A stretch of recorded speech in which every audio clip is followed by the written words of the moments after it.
نحمدہ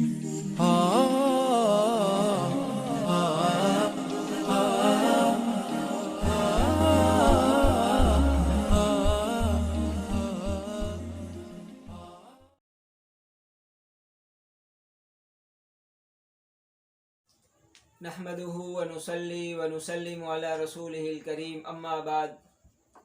عید الاضحیٰ سے متعلق نبی کریم صلی اللہ علیہ وسلم کے کچھ پاک ارشادات ہیں۔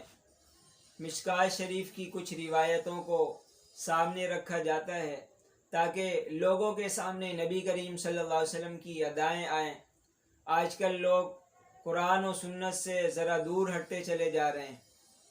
حضرت انس رضی اللہ تعالیٰ عنہ کی روایت ہے، فرماتے ہیں کہ قدیم النبی صلی اللہ علیہ وسلم المدینہ ولہم یومان یلعبون فیہما۔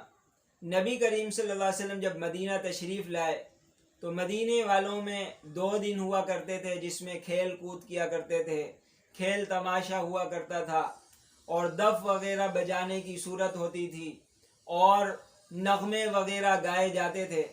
نبی کریم صلی اللہ علیہ وسلم نے پوچھا ما ہادان الیومانی، کہ یہ 2 دن کیا ہیں؟ صحابہ کرام نے بتایا کہ کننا نلعب فیہما فی الجاہلیہ، یہ وہ 2 دن ہیں جس میں ہم کھیل کود تماشے کیا کرتے ہیں زمانے جاہلیت میں۔ تو نبی کریم صلی اللہ علیہ وسلم نے فرمایا کہ قد ابدلکم اللہ بہما خیرا منہا، اللہ تعالیٰ نے تمہارے لیے ان 2 دنوں کے بدلے ان سے بہتر 2 دن دے دیے، ایک یوم الاضحیٰ اور ایک یوم الفطر۔ 2 دن دے دیے، یہ 2 عظیم الشان دن ہیں جو عید کے دن ہیں۔ تو یہ ایک کو عید الفطر کہا جاتا ہے اور ایک کو عید الاضحیٰ کہا جاتا ہے۔ تو یہ اسلام کے اندر اصل عید جو ہے یہ 2 ہیں، ایک عید الفطر ہے اور ایک عید الاضحیٰ ہے۔ باقی جمعے کے دن جو ہوتے اس کو دنوں کا سردار کہا جاتا ہے، اور ایک ہوتا ہے اصل عید ہونا، ایک ہوتا ہے عید کی طرح ہونا۔ جیسے ایک چیز ہوتی ہے کہ رات بھر عبادت کرنا، اور ایک ہوتا ہے کہ رات بھر عبادت کا ثواب ملنا۔ اب کوئی آدمی پوری رات عبادت کر رہا ہے، اس کو پوری رات عبادت کا ثواب ملے گا، لیکن حدیث کے اندر یہ حکم فرمایا کہ جو فجر کی نماز اور عشاء کی نماز جماعت کے ساتھ پڑھ لے، رات بھر عبادت کا ثواب لکھا جاتا ہے۔ اسی طرح نبی کریم صلی اللہ علیہ وسلم نے بے شمار جگہ اس طرح کی باتیں ارشاد فرمائی۔ اب دیکھیں، حقیقت میں شہید وہ ہوتا ہے جو کفار کے ساتھ لڑتے ہوئے شہید ہو جائے، لیکن نبی کریم صلی اللہ علیہ وسلم نے بہت سارے لوگوں کو شہیدوں میں شامل کیا، جیسے جو پیٹ کی بیماری میں مر جائے، جو طاعون میں مر جائے، جو گر کر مر جائے، کوئی ڈوب کر مر جائے، یہ سارے شہید ہیں۔ لیکن اصل شہید کون ہے؟ اصل شہید وہ ہے جو کفار کے ساتھ لڑتے ہوئے جہاد میں شہید ہو جائے۔ تو اسی طرح اصل عید عید الفطر ہے، عید الاضحیٰ ہے۔ اگر کسی اس کے علاوہ کسی دن کو اگر عید تو ہے نہیں، لیکن اگر شریعت میں اس کی تعبیر عید سے کی گئی ہے تو وہ عید ہے نہیں، عید کے حکم میں ہے، یعنی عید والے کام تھوڑے سے اس میں کر لینے چاہیے۔ جیسے جمعے والے دن نہایا جاتا ہے، جمعے والے دن صاف ستھرے کپڑے پہنے جاتے ہیں، خوشبو لگائی جاتی ہے، تو وہ عید کا دن نہیں ہے لیکن عید والے دن کے حکم میں ہے۔ تو یہ بات آپ سمجھ لیں کہ شریعت کے اندر عید 2 ہی ہیں۔ آگے حضرت بریدہ رضی اللہ تعالیٰ عنہ کی روایت فرماتے ہیں کان النبی صلی اللہ علیہ وسلم لا یخرج یوم الفطر حتی یطعم ولا یطعم یوم الاضحیٰ حتی یصلی۔ رسول اللہ صلی اللہ علیہ وسلم کا معمول بتایا جا رہا ہے کہ نبی کریم صلی اللہ علیہ وسلم عید الفطر والے دن نماز کے لیے نہیں نکلتے تھے یہاں تک کہ کچھ کھا لیتے۔ تو کچھ میٹھی چیز کھانا، کھجور کھانا، یہ سب عید الفطر کی سنت ہے، اور اضحیٰ والے دن کھاتے نہیں تھے حتی یصلی، یہاں تک کہ نماز پڑھ لیتے تھے۔ تو بقرہ عید کے دن نماز کے بعد کھانا پینا کیا جائے، خاص طور پر قربانی جب کر لی جائے تو قربانی کے گوشت سے کھانا پینا یہ سنت طریقہ ہے، اس کے مطابق عمل کیا جائے، نبی کریم صلی اللہ علیہ وسلم کا طریقہ ادا ہوگا۔ تو جو قربانی کرنے والے ہیں، جو قربانی کر رہے ہیں، ان کے لیے تو یہی ہے کہ اپنی قربانی کے گوشت سے کھائیں، اور اگر کوئی قربانی نہیں کر رہے تو وہ بھی نماز کے بعد جا کے کھائیں۔ انشاءاللہ اللہ تعالیٰ ان کی سنت کی ادائیگی کی پوری ان کی کوشش کو قبول فرمائیں گے اور ان کو اجر و ثواب دیں گے۔ اور اسی طرح بعض لوگ سمجھتے ہیں کہ صرف عیدگاہ کے اندر عید کی نماز ہو سکتی ہے، اس کے علاوہ بالکل بھی نہیں ہو سکتی، تو یہ بات درست نہیں ہے، بلکہ کوئی عذر ہو، کوئی مجبوری ہو تو عیدگاہ کے علاوہ مسجد میں بھی نماز ہو سکتی ہے۔ تو دیکھیں حضرت ابو ہریرہ رضی اللہ تعالیٰ عنہ کی روایت ہے، فرماتے ہیں انہ اصابہم مطر فی یوم عید، کہ ایک دن بارش ہو گئی بہت زیادہ عید کے دن، تو فصلی بہم النبی صلی اللہ علیہ وسلم صلاۃ العید فی المسجد، تو نبی کریم صلی اللہ علیہ وسلم نے عید کی نماز مسجد میں ادا کی۔ تو پتہ چلا کوئی عذر ہو، کوئی مجبوری ہو، تو ایسی صورت میں مسجد کے اندر عید کی نماز پڑھی جا سکتی ہے۔ رواہ ابو داؤد ابن ماجہ، تو یہ ابو داؤد اور ابن ماجہ کی روایت ہے۔ باقی حضرت ابو سعید خدری رضی اللہ تعالیٰ عنہ کی روایت ہے، فرماتے ہیں کان النبی صلی اللہ علیہ وسلم یخرج یوم الفطر والاضحی الی المصلی، کہ نبی کریم صلی اللہ علیہ وسلم عید الفطر عید الاضحیٰ کے لیے جب عیدگاہ کی طرف نکلتے، فاول شیء یبدأ بہ الصلاۃ، سب سے پہلی چیز وہ نماز سے آغاز کرتے، جا کے نماز پڑھاتے، ثم ینصرف، پھر جب نماز سے فارغ ہوتے، فیقوم مقابل الناس، لوگوں کے سامنے کھڑے ہوتے، والناس جلوس علی صفوفہم، اور سارے لوگ اپنی صفوں پر بیٹھے رہتے تھے۔ ایسا نہیں کہ نماز ختم ہوئی ادھر ادھر جانا شروع ہو گئے، اور صف بندی کو بھی نہیں توڑا بلکہ صفوں میں ہی ہوتے تھے۔ فیعظہم ویوصیہم، تو آپ صلی اللہ علیہ وسلم ان کو واعظ و نصیحت فرماتے، ان کو کچھ کاموں کی وصیت فرماتے، ویأمرہم، اور کسی بات کی ارشاد فرماتے، کسی حکم کو جاری فرماتے، وَإِن كَانَ يُرِيدُ أَن يَقْطَعَ بَأْسًا قَطَعَهُ، اور اگر کسی لشکر کے بھیجنے کا ارادہ ہوتا تو ان لوگوں کو جدا کر کے الگ کرتے، او یأمر بشیء امر بہ، یا کسی بات کا حکم دینا ہوتا تو اس کا حکم کرتے، ثم ینصرف، پھر جو ہے آپ صلی اللہ علیہ وسلم عیدگاہ سے گھر کی طرف تشریف لے جاتے۔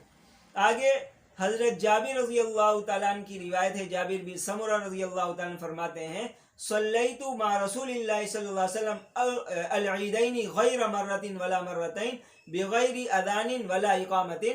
حضرت جابر بن سمرہ رضی اللہ تعالیٰ عنہ فرماتے ہیں میں نے ایک دو مرتبہ سے زیادہ نبی کریم صلی اللہ علیہ وسلم کے ساتھ نماز پڑھی عیدوں کی، اور فرمایا کہ عید کی نماز کے اندر اذان بھی نہیں ہوتی تھی اور اقامت بھی نہیں ہوتی تھی، تو بغیر اذان کے بغیر اقامت کے عید کی نماز ہوتی ہے، ڈائریکٹ نماز شروع ہو جاتی ہے۔ آگے حضرت جابر رضی اللہ تعالیٰ عنہ کی ایک روایت ہے، فرماتے ہیں کان النبی صلی اللہ علیہ وسلم اذا کان یوم عید خالف الطریق، کہ جب عید کا دن ہوتا تھا تو راستے کی مخالفت فرماتے تھے، مطلب جانے کا راستہ الگ ہوتا تھا، واپسی کا راستہ الگ ہوتا تھا۔ یہی اعلیٰ صورت ہے کہ کسی راستے سے جایا جائے تو واپسی دوسرے راستے سے آیا جائے۔ اب لوگ ہوتے ہیں واپسی میں دھیان نہیں ہوتا، توجہ نہیں ہوتی، اس لیے یہ سنت ان سے رہ جاتی ہے۔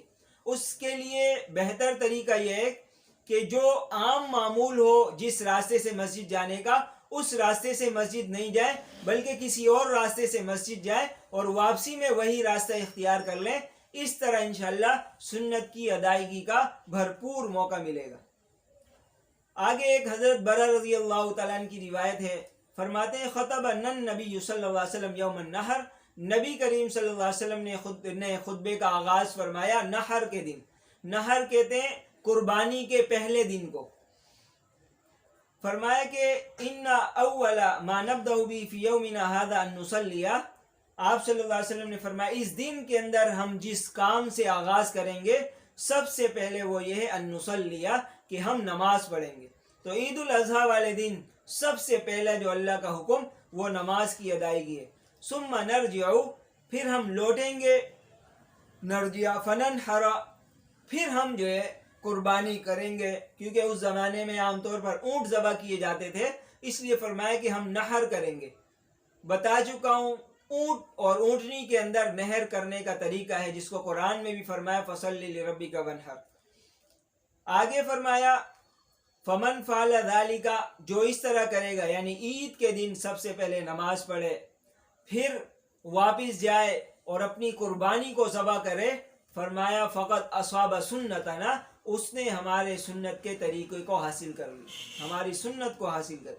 اور ومن ذبح قبل ان نصلی، اور اگر کسی نے نماز سے پہلے ذبح کر لیا، ابھی نماز پڑھی نہیں، نماز سے پہلے اپنی قربانی کو ذبح کر لیا، فرمایا فإنما هو شاة لحم، وہ تو پھر کھانے کا گوشت ہے، یہ قربانی کا گوشت نہیں ہے. جو اللہ کے حضور قربانی پیش کی جاتی ہے یہ تو کھانے کا گوشت ہے. عجل له لأہلہ، جو اس نے گھر والوں کے لیے جلدی سے ذبح کر کے ان کو دے دیا ہے تاکہ عید کے بعد فوراً گوشت مل جائے. تو یہ تو کھانے والا گوشت ہوا، یہ پھر اللہ کے راستے میں قربان کرنے والا گوشت نہیں ہوا. تو فرمایا کہ لیس من النسک فی شیء، اس کا اللہ کی قربانی سے کوئی تعلق نہیں ہے. نسک کہتے ہیں قربانی کو، تو یہ قربانی کا طریقہ نہیں ہے.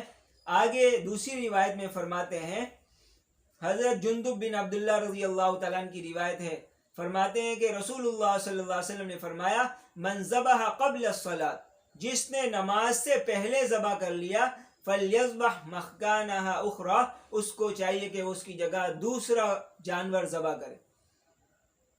اور ومن لم یذبح، اور جس نے ذبح نہیں کیا، حتی صلینا، یہاں تک کہ ہم نے نماز پڑھ لی، فلیذبح علی اسم اللہ تعالی، تو اس کو چاہیے کہ اللہ کے نام پر اس کو قربان کرے، ہر قسم کی شرک سے بیزاری کا اظہار کر کے.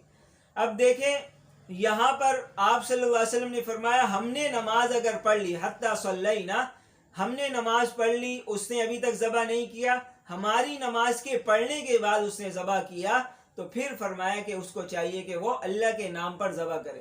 اس سے مسئلہ یہ پتہ چلا کہ اگر شہر کے اندر کسی جگہ ایک جگہ نماز ہو گئی ہو، عید کی نماز پڑھ لی جائے، اس کے بعد شہر کے اندر ذبح کرنے کا وقت شروع ہو جاتا ہے. تو پورے شہر کے اندر کہیں بھی عید کی نماز ہو گئی ہو، اس کے بعد قربانی کی جا سکتی. جہاں تک گاؤں کا دیہات کا تعلق ہے، تو کچھ دیہات تو ایسے ہوتے ہیں جو شہر کے حکم میں ہوتے ہیں، وہاں بھی عید کی نماز ہوتی ہے. اور بعض وہ دیہات اور گاؤں ہوتے ہیں جہاں پر شرائط نہیں پائی جاتی، تو وہاں پر پھر عید کی نماز نہیں ہوتی، تو پھر وہ صبح صادق کے بعد یا طلوع فجر کے بعد جو ہے وہ جانور کو قربان کر سکتے ہیں. یہ طریقہ شریعت میں ہے. لوگ اعتراض کرتے ہیں کہ یہ کیا کہ دیہات کے لوگ کیسے پہلے کر سکتے ہیں، شہر میں کیسے پہلے کر سکتے ہیں. تو میں بتا چکا ہوں، آپ صلی اللہ علیہ وسلم نے فرمایا جس نے ذبح نہیں کیا، حتی صلینا، یہاں تک کہ ہم نے نماز پڑھ لی، یعنی ہماری نماز کے بعد اگر اس نے ذبح کیا تو یہ ٹھیک طریقہ ہے. یہاں پر اس کا تذکرہ نہیں کہ اس نے ہمارے ساتھ نماز پڑھی ہو. تو اس لیے بہتر تو نہیں ہے، ہم یہ نہیں کہتے کہ کوئی عید کی نماز پڑھے بغیر ذبح کر لے. بہتر طریقہ یہی ہے اور افضل طریقہ اور اصل طریقہ یہی ہے کہ وہ عید کی نماز پڑھے، عید کی نماز کے بعد اپنی جانور کو ذبح کرے، قربان کرے. لیکن اگر کوئی کسی عذر یا مجبوری کی وجہ سے اگر عید کی نماز بعض جگہ ہو چکی ہے، اس نے ابھی عید کی نماز نہیں پڑھی یا عید کی نماز رہ گئی، تو وہ جانور کو ذبح کرنا چاہے تو ظاہر ہے اس کے لیے گنجائش ہو سکتی ہے، اور شریعت میں تنگی نہیں ہے، اس کے لیے گنجائش. لیکن اگر کسی نے جو ہے ایسے ہی ذبح کر دیا، کہیں عید کی نماز ہی نہ ہوئی ہو، تو پھر ایسی صورت میں اس کی قربانی نہیں ہوگی، یہ قربانی کے کھانے کا گوشت ہوگا. اللہ تعالی ہم سب کو نبی کریم صلی اللہ علیہ وسلم کے ارشادات کے مطابق عمل کرنے کی توفیق نصیب فرمائے.